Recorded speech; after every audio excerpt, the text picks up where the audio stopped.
Good morning, class 9. Today we will discuss the second law of chemical combination.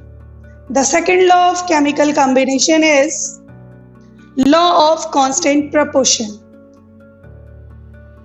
So let's start.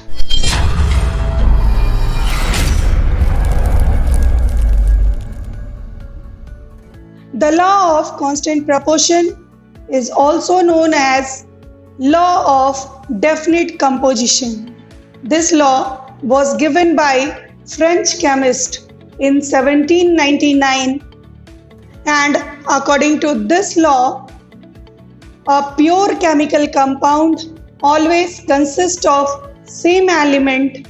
They are combined together in a fixed proportion by mass. This law deals with the composition of various elements present in a particular compound. For example, water, which is a compound, contains two elements, hydrogen and oxygen. Hydrogen and oxygen, when combined together in the ratio 1:8 by mass, then water is formed always. Whatever be the source from which compound is formed, but the composition of element is always fixed. Like when carbon combined with oxygen and to form carbon dioxide, there are several methods to produce carbon dioxide gas. When we burn the carbon in oxygen, it produces carbon dioxide. When sodium carbonate react with sulfuric acid, on that case also carbon dioxide gas is produced. When calcium carbonate heated, it also produces carbon dioxide gas. So there are several ways to produce carbon dioxide gas, but in each case the composition of carbon and oxygen is always fixed, that is 3:8 combined together by mass to form carbon dioxide.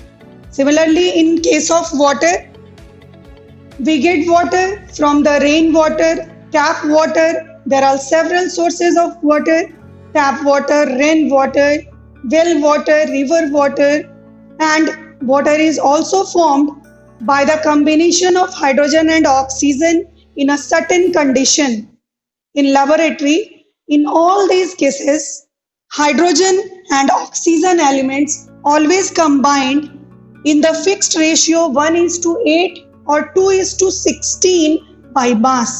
Then it forms water. This is the law of constant proportion. Here it is clear. Constant proportion means composition of element present in a compound is always fixed by mass. Now we will discuss some numerical problem based on law of constant proportion. Now we have a question here, that is, hydrogen and oxygen combined in a ratio 1:8 by mass to form water. What mass of oxygen gas would be required to react completely with 3 grams of hydrogen gas? Here we know that according to law of constant proportion, water is formed from the combination of hydrogen and oxygen. When hydrogen combined with oxygen to form water. Here the composition is 1:8 given. It means 1 gram of hydrogen requires 8 grams of oxygen to form water. Therefore, 3 grams of hydrogen requires 8 into 3 grams, that is 24 grams of oxygen. So it needs 24 grams of oxygen for the formation of water when hydrogen gas is 3 grams.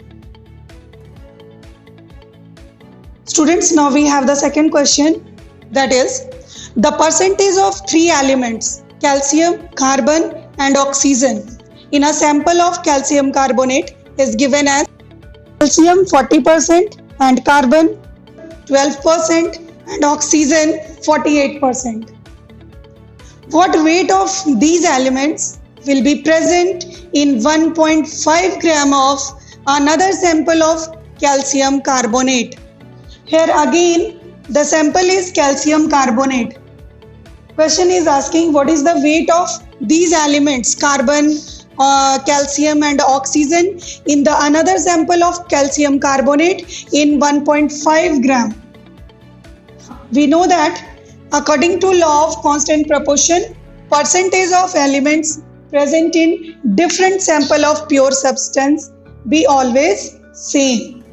Therefore, mass of calcium is present in 1.5 gram of calcium carbonate is 40%, means 40 by 100 into 1.5 gram, that is 0.6 gram. And mass of carbon in 1.5 gram of calcium carbonate, it is present 12%, so 12 by 100 into 1.5 gram, so we get 0.18 gram. The mass of oxygen in 1.5 gram of calcium carbonate be, it is 48%, so 48 by 100 into 1.5, and we have 0.72 gram of oxygen. By this way we can also find out the weight if the percentage is given. Now next day we will discuss the Dalton's atomic theory and their drawbacks. Thank you.